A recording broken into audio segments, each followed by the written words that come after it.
여러분 올해 표어 기억하십니까? 다들 왼쪽에 있죠? 우리 함께 읽어볼까요? 시작. 말씀 안에서 함께 지어져 가는 교회.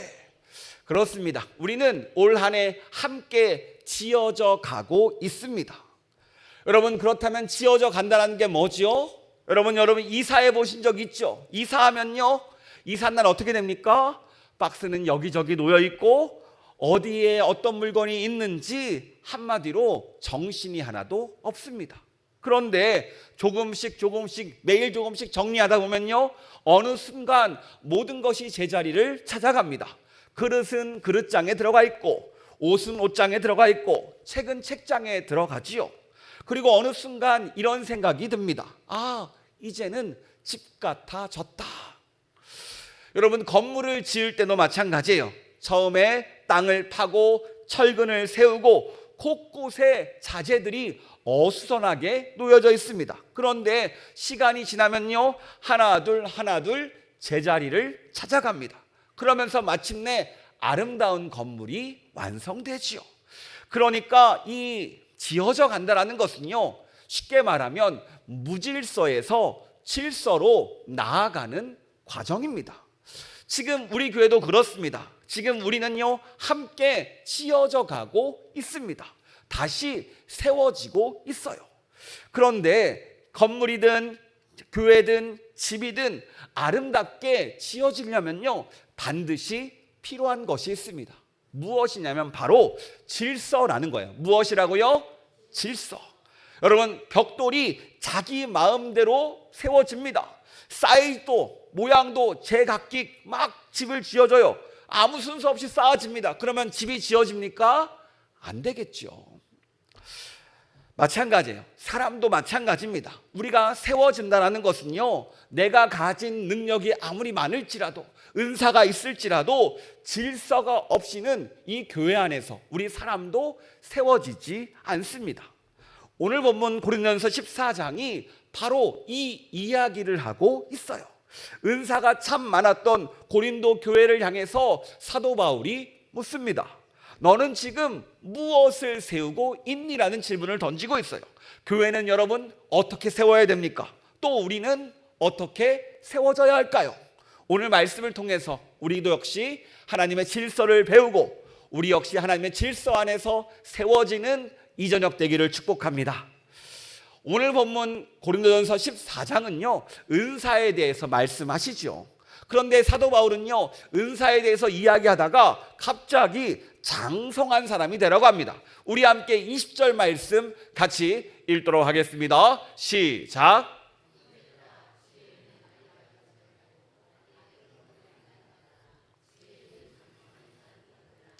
아멘. 지혜는 아이가 되지 말고 장성한 사람이 되라고 이야기해요. 여러분 이게 무슨 말입니까?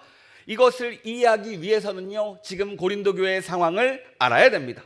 고린도 교회는요, 지금 은사가 많았던 교회입니다. 방언도 예언도 또 가르치는 사람도 있었습니다. 그러니까 은사가 넘치는 교회예요. 이런 교회의 예배 얼마나 뜨거웠을까요? 그런데 바울은요, 이런 열정의 예배 가운데 한 가지 문제점을 발견합니다. 바로 그 안에 막 뜨거움은 있었지만 성숙하지 못한 열심이라는 거예요. 열심은 있지만 이 열심이 성숙하지 못합니다. 그래서 서로가 서로를 찌르고 부딪히는 상황이에요. 당시 고린도 교회의 예배는 이런 모습이었습니다. 강단에서 말씀이 선포되고 있는데 갑자기 아래에서 누군가 방언이 터집니다. 그런데 어떤 사람이 얘기해요. 그래? 그럼 내가 옆에서 통역해 줄게. 붙어서 막 통역해줘요. 그때 또 어떤 사람은 신나서 막 교회를 막 뛰어다닙니다. 정신없는 예배가 드려지고 있는 거예요. 게다가 당시에는요, 은사를 많이 가진 사람이 더 신령하다고 여겨졌던 시대입니다. 그러니까 이 예배가 하나님께 집중하는 시간이 아니라 누가 더 많은 은사를 가졌는지 받았는지를 드러내는 시간이 되었어요. 나 이런 사람이야. 나 하나님께 이렇게 사랑받는 사람이야. 나 이렇게 하나님께 쓰임받는 사람이야. 은사가 어느 순간 나의 자랑거리가 됐어요. 마치 스펙이 된 것 같죠. 그런데 왜 이게 문제입니까? 분명히 이들의 예배는 뜨거웠습니다. 기도도 뜨거웠고 방언도 터졌고 예언도 임했어요. 막 끊임없는 부흥회들이 끊임없이 일어납니다. 그런데 막상 예배는 뜨거웠는데 이상하게요, 사람은 세워지지 않습니다. 뭐가 세워지지 않아요? 사람이 세워지지 않아요. 현상은 있는데 그 알맹이가 빠집니다. 왜 그렇습니까? 은사를 교회를 세우는데 사용한 것이 아니라 나를 드러내는데 나의 자랑으로 사용했기 때문입니다. 여러분, 하나님께서 우리에게 왜 은사를 주셨을까요? 내 이름을 드러내라고요? 나를 자랑하라고요? 아니지요. 교회를 세우기 위해서, 이 교회를 통해서 하나님 나라를 드러내기 위해서 은사를 우리에게 주신 겁니다. 그래서 바울은 말합니다. 지혜는 어린아이가 되지 말고 장성한 사람이 되라. 그런 다음에 바울은요, 이 말씀 다음에 방언에 대해서, 예언에 대해서 이야기를 하죠. 방언은 믿지 않는 자들에게 주는 표적입니다. 하나님이 살아계셔라고 물어보니까 그때 방언을 경험케 하시면서 하나님의 살아계심을 경험하게 하는 도구였어요. 예언은요, 어떤 겁니까? 하나님의 마음을 전하는 그런 도구였죠.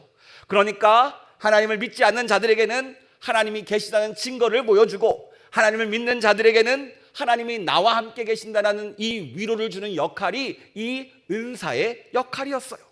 그러니까 이 은사의 목적이 쉽게 말하면 무엇입니까? 하나님을 믿고 의지하고 따라가게 하기 위한 도구라는 겁니다.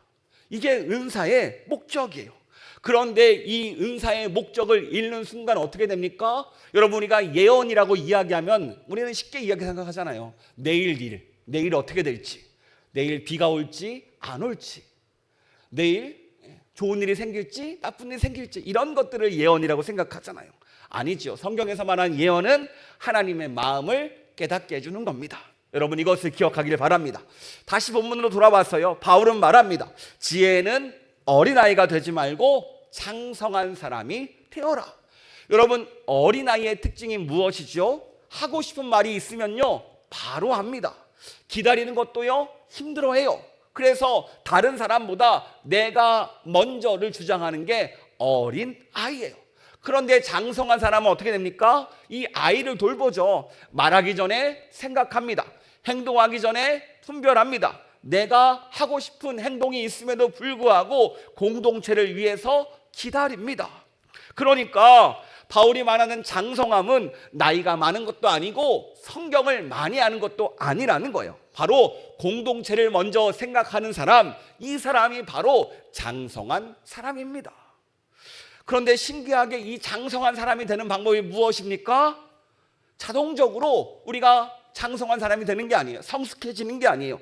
직분이 있다고 자동적으로 우리가 점점점 성숙한 모습으로 어른으로 자라지 않습니다. 제가 고등학교 때요, 저희 교회에서 찬양단을 세우기 위해서 악기 남는 것을 잡았습니다. 그때 제가 베이스 기타를 잡았어요. 당시에 기초를 함께 배우면서 열심히 기초만 연습했습니다. 그리고 나서 이제 찬양단을 쓰는 거예요. 이렇게 기초를 배우고 3년 동안 교회에서 열심히 찬양단을 했습니다. 자, 여러분, 여기서 질문입니다. 제가 베이스 기타 실력이 늘었을까요? 그대로일까요? 기초 배운 대로 그대로였습니다. 3년 내내. 너 얼마나 쳤어? 저 3년 쳤는데요, 이라고 했지만 어때요? 연습을 안 하니까. 정확히 말하면 관심이 없으니까, 더 알고 싶은 마음이 없으니까 배운 그대로 똑같이 3년이 지난 거예요. 그러니까 더 자연스럽게 칠 수는 있겠지만 실력은 그대로인 거예요. 마찬가지예요. 신앙도 마찬가지입니다. 교회만 왔다 갔다 한다고 해서 신앙이 자라는 게 아니에요. 하나님을 알고 싶어하는 마음이 있을 때, 하나님을 조금 더 만날 때 우리는 성숙할 수 있습니다. 말씀을 통해 하나님을 알아가니까 하나님께서 나를 얼마나 사랑하시는지, 하나님의 뜻이 무엇인지 점점점 깨달아지니까 내가 회복되고 나를 보는 것, 나만 보는 것이 아니라 주변 사람도 돌아볼 수 있는 사람으로 점점점 우리가 성숙하게 되는 거예요. 이게 바로 우리 사람들이 세워져 가는 과정입니다. 오늘 말씀은 우리에게 묻습니다. 혹시 교회만 왔다 갔다 하는 것으로 만족하고 있는 것은 아닌지요? 그냥 현상만 따라가고 정말 중요한 알맹이를 놓치고 있는 것은 아닌지요? 여러분, 이 많은 은사들 왜 우리에게 주셨습니까? 복음을 전하기 위한 도구예요. 그래서 그런지 선교지에 가면요, 여전히 많은 기적들이 일어납니다. 제가 이전에 다니던 교회에서는요, 여름에 거기는 집회 형식으로 선교를 갔어요. 뭐 일반적인 선교가 아니라 제가 봤을 때는 그냥 집회해 주러 갑니다. 근데 선교라고 이야기하지만 대부분 교인들이 그 집회 스텝으로 함께 따라가요. 그래가지고 어떠한 여자애가 거의 죽을 것 같이 왔는데 기도받고 살아났습니다. 그리고 막 정말 기적이 일어났다, 정말 한 대단하다라고 딱 돌아가는데 신기한 게 뭔지 아세요? 딱 그걸로 끝입니다. 기적 중에 현상 중에 하나로 끝나요. 그 다음 믿음으로 이어지지 않아요. 근데 당연한 것, 그때 당시. 그런데 하나님께서 왜 이런 기적을 계속 보여주십니까? 복음이 전파되기 위해서. 하나님은 오늘도 그렇게 역사하십니다. 선교지에서는 여전히 일하고요, 오늘날 우리 가운데서도 일하십니다. 하지만 오늘 우리를 통해서 말씀하는 게 뭐냐면, 이제는 우리를 향해서 말씀하세요. 이제는 조금 더 성숙해야지, 조금 더 알아야지. 그냥 교회만 처음 예수 하나님 살아계시네요, 끝, 이러고 끝나는 게 아니라 이제는 하나님을 점점 알아갈 필요가 있다라고 우리에게 말합니다. 그래서 오늘 말씀 우리에게 질문해요. 너는 지금 누구를 세우고 있니라는 질문을 던집니다. 내가 아니에요. 나를 통해서 다른 사람이 누가 세워지고 있습니까? 내 말이 사람을 세우는 데 사용되고 있습니까? 내 행동이 교회를 세우고 있습니까? 내 열심이 공동체를 세우고 있습니까? 제가 요즘에 아이를 키워보니까요, 이 아이들을 키워가는 것도 쉽지 않더라고요.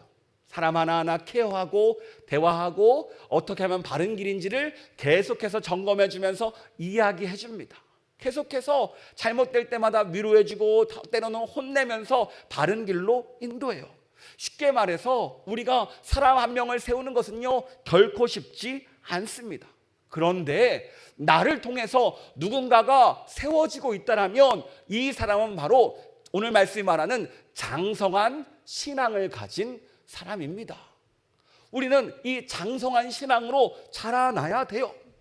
여러분, 우리 옆 사람 축복해 볼까요? 당신이 장성하기를 축복합니다. 아멘. 그런데 우리가 장성해지는 것은요, 저절로 되는 것이 아니지요. 오늘 사도 바울은요, 구체적으로 그 방법을 알려줍니다. 우리 26절 말씀 같이 읽도록 하겠습니다. 시작.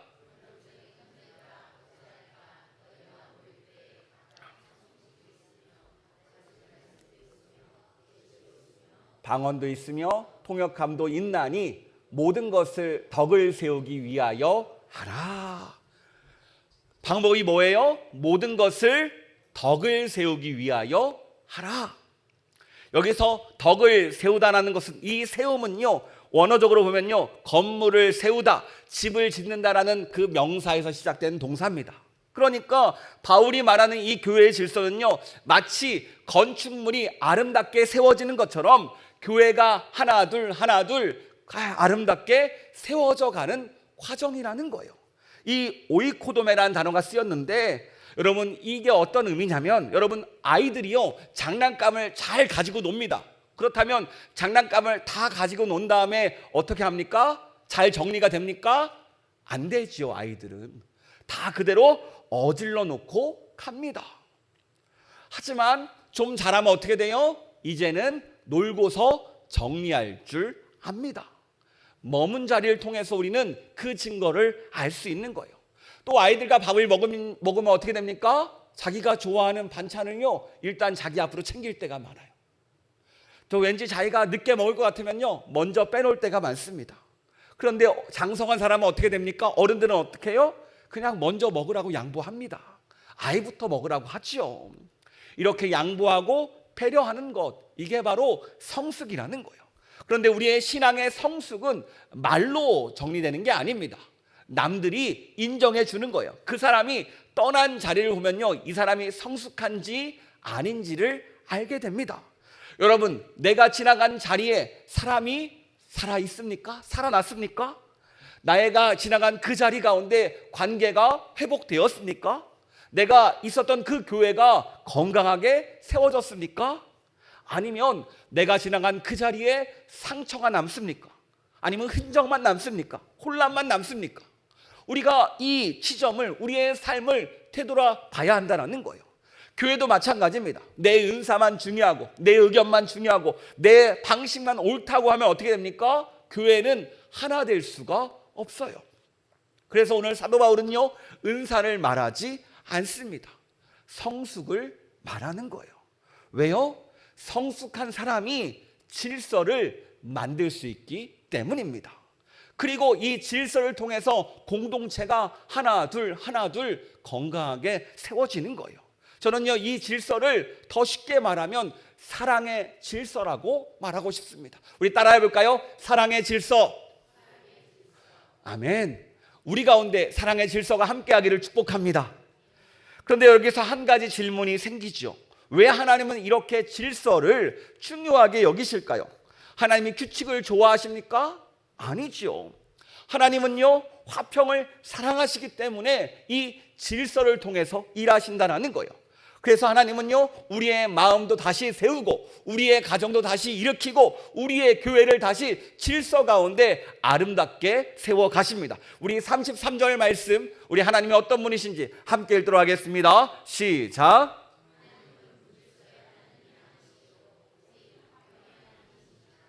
아멘. 여기서 무질서는요, 원어적으로 제자리에 서 있지 못하는 상태예요. 그러니까 무질서란 제자리에 서 있지 못하는 상태, 결국 무너진 상태입니다. 여러분, 재밌지 않습니까? 오늘 본문을 관통하는 단어가 세움인데 무질서는 그 반대로 무너진 거예요. 세워지지 못하고 무너진 것이 무질서입니다. 그런데 여러분, 하나님은요, 우리를 무질서하게 무너진 채로 남겨두는 분이 아니라는 거예요. 우리를 얼마나 사랑하시는지 하나님의 사랑을 통해서 우리를 회복시킵니다. 점점점 이 무너진 삶이 아니라 다른 삶으로, 질서 있는 삶으로 아름답게 세우기 위해서 우리를 계속해서 만들어 가세요. 때로는 우리가 원치 않은 일을 만나면서, 때로는 다른 사람과 관계를 통해서 내가 깨닫게 하기 위해서, 때로는 내가 길을 가다가 돌뿌리에 넘어져서 하나님의 뜻을 깨닫기도 하고 끊임없이 하나님은 우리를 만져가십니다. 왜 이렇게 만져가실까요? 왜 하나님을 만난 사람들은 이렇게 세워질까요? 다른 이유가 아니에요. 바로 우리가 화평을 누리게 하도록 위해서. 따라해 볼까요? 화평을 누리기 위해서. 아멘. 하나님의 목적은요, 우리를 점점점 힘든 삶으로 인도할 때가 있어요. 왜요? 우리가 그 과정을 넘어서야 화평할 수 있으니까, 평화를 누릴 수 있으니까. 그래서 하나님은요, 무질서의 하나님이 아니라 화평의 하나님이십니다. 여러분, 이런 하나님을 믿기를 축복합니다. 그런데 오늘 말씀을 읽다가 한 가지 질문이 생기죠. 왜 은사 이야기하다가 갑자기 하나님이 어떤 분인지를 이야기할까요? 그냥 이렇게 말하면 되잖아. 당신들 고린도 교회들 예배 시간에 질서를 좀 잘 지키세요. 그러면 됩니다 라고 이야기하는데, 사도 바울은요, 이 질서를 말하기 전에 먼저 하나님을 말합니다. 왜냐하면 이 예배의 질서는요, 하나님의 성품에서 나오기 때문이에요. 그런데 여기서 조금 이상한 표현이 있습니다. 바울은 하나님은 질서의 하나님이라고 즉각적으로 얘기하잖아요. 오히려 하나님은 화평의 하나님이시다라고 이야기해요. 왜 그렇습니까? 하나님이 원하시는 것은 질서, 이것이 아니라 화평이라는 거예요. 그런데 화평을 이루는 방법이 무엇입니까? 바로 질서를 통해서 이루어진다는 거예요. 그러니까 과정이라는 거예요. 이 질서는 목적이 아니라 그 가는 길이라는 겁니다. 이 화평을 이루기 위해서는 하나님의 질서 안에서 우리가 세워질 필요가 있어요. 여러분, 운전을 하다가 보면요, 신호등이 하나도 없는 곳을 만날 때가 있습니다. 그럴 때마다 우리는 눈치 싸움을 합니다. 내가 먼저 가야 되는데. 그러면서 어떻게든 내가 빨리 가려고 해요. 때로는 서로 양보도 하지 않습니다. 이 교차로에서 그럼 어떻게 됩니까? 그러다가 양보하지 않다가 사고가 나지요. 사고 나는 순간 우리의 삶은요, 혼란이 찾아옵니다. 평안도 사라지고요. 그런데 그 사거리에 신호등이 생기면 어떻게 됩니까? 각자의 신호에 멈춰요. 각자 기다리고요, 그 시간에 서로 양보합니다. 그 결과 우리는 무엇을 얻습니까? 평화를 얻어요. 화평을 얻는다는 거예요. 그러니까 이 질서라는 것은요, 사람을 불편하게 하는 것이 아니라 사람을 살리는 과정이라는 거예요. 창세기 1장을 보면요, 하나님이 세상을 창조하십니다. 그때 세상이 어땠어요? 세상은 혼돈하였고 공허하였습니다. 한마디로 질서가 없는 세상이었어요. 빛과 어둠도 구분되지 않았고요, 하늘과 바다도 구분되지 않았고요, 생명이 살아갈 자리가 없었습니다. 그런데 하나님께서 말씀하세요. 빛이 있으라 하니까 빛이 있었습니다. 그 순간부터 하나님이 말씀하시는 그대로 질서를 잡기 시작해요. 빛이 자리를 잡고 바다와 하늘이 자리를 잡고 땅이 자리를 잡습니다. 그리고 이 질서 위에 생명들이 살아나기 시작해요. 거기서 생명들이 살기 시작하죠. 그러니까 이 하나님의 질서는요, 단순히 이 복잡한 세상을 청소하듯 깨끗하게 정리하는 정도가 아니라 바로 이 땅에 하나님의 다스림이 임하는 시간이었습니다. 빛이 그 말씀에 순종하여 생겼고, 하늘과 바다가 말씀에 순종하여 생겼고, 우리의 생물들이 또 인간이 말씀에 반응하여서 이 땅을 살게 되었죠. 그러니까 하나님 나라가 이 땅 가운데 임하는 사건이었습니다. 그렇다면 우리가 지금 다니는 교회가 어떤 곳입니까? 교회는 바로 이 하나님의 뜻, 하나님의 나라가 이 세상 가운데 드러나는 장소입니다. 하나님께서 다스리는 사람은 어떻게 사는지, 어떤 모습으로 살아가는지, 어떤 뜻을 위해 살아가는지, 어떤 가치를 위해 살아가는지를 보여주는 장소가 교회라는 거예요. 나 혼자 쫓아오고 다니는 곳이 아니라, 마치 어린아이처럼 사는 것이 아니라, 그런 신앙생활이 아니라 바로 장성한 신앙으로 성장하는 곳이 바로 교회라는 것입니다. 그래서 하나님은요, 오늘도 우리의 혼란도 그냥 두지 않는다라는 거예요. 하나님의 다스림으로, 하나님을 만남으로 그 무질서는 우리의 삶의 질서를 가져다 줍니다. 흩어진 것들, 무너진 것들, 깨어진 것들, 넘어진 내 마음을 다시 세우시는 분이 하나님이시라는 거예요. 왜요? 우리 하나님은 무질서의 하나님이 아니라 화평의 하나님이기 때문에, 우리에게 화평을 주기 위해서. 이게 하나님의 길이에요. 자, 그렇다면 하나님이 원하시는 질서가 무엇일까요? 오늘 고린도 교회의 예배에 어떤 문제가 있다는 겁니까? 바울은요, 오늘 본문에서 무엇인지, 어떤 것이 질서인지 알려줍니다. 우리 40절 말씀 우리 같이 읽도록 하겠습니다. 시작.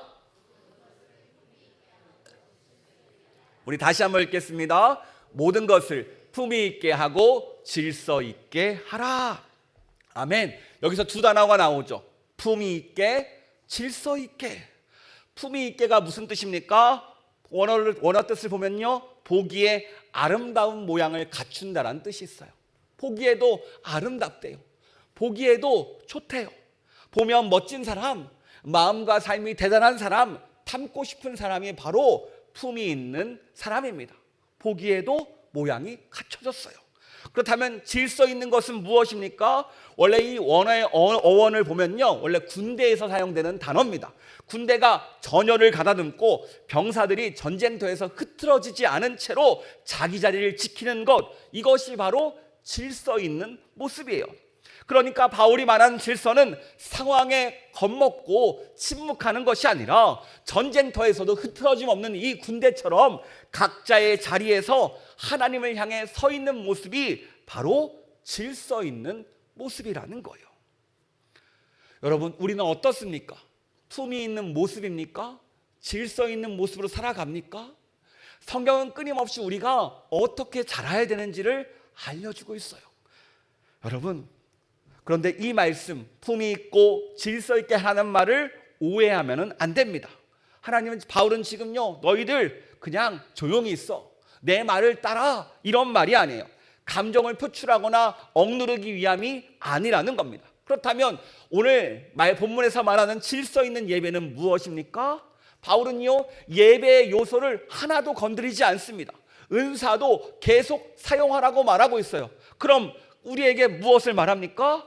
이 한 가지 질문을 던지는 거예요. 그래, 다 좋은데 너희들 그것들의 목적이 뭐야?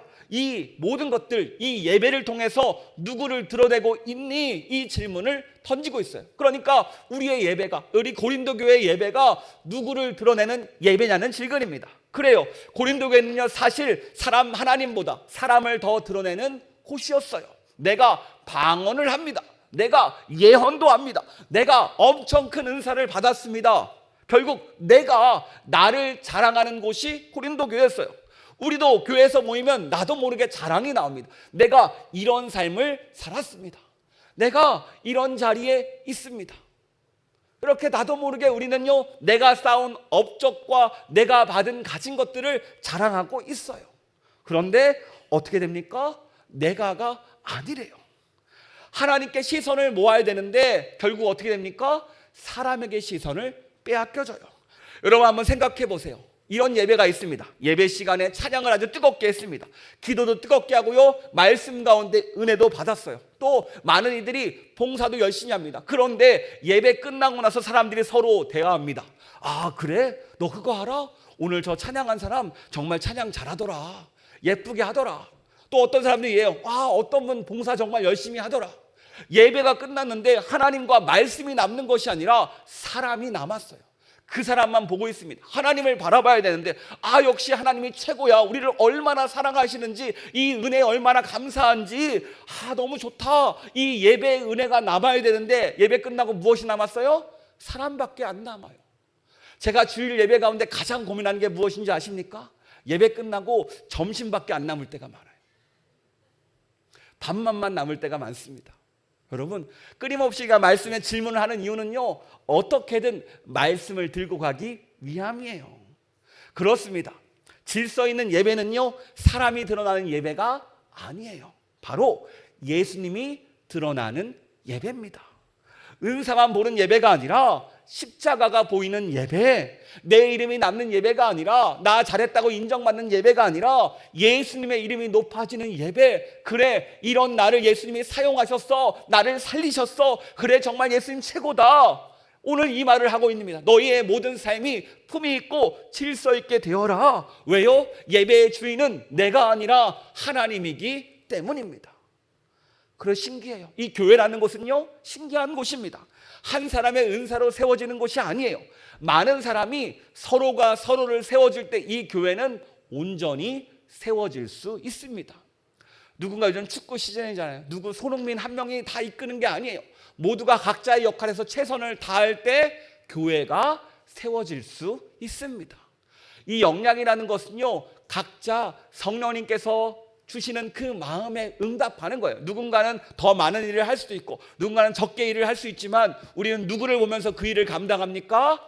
예수님을 바라보면서, 예수님의 십자가 은혜에 감사하면서 바라보는 거예요. 이렇게 서로를 세워갈 때 우리는요, 하나님께서 원하시는 그런 교회로 세워지게 됩니다. 이 건축들이 아름답게 세워지는 거라고요.